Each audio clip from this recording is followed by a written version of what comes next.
You asked, how to divide 4,800 by 3 using the long division method. 4 divided by 3 equals 1. 1 times 3 equals 3. 4 minus 3 equals 1. Bring down 8, making 18. 18 divided by 3 equals 6. 6 times 3 equals 18.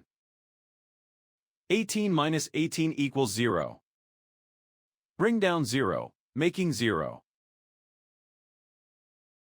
0 divided by 3 equals 0.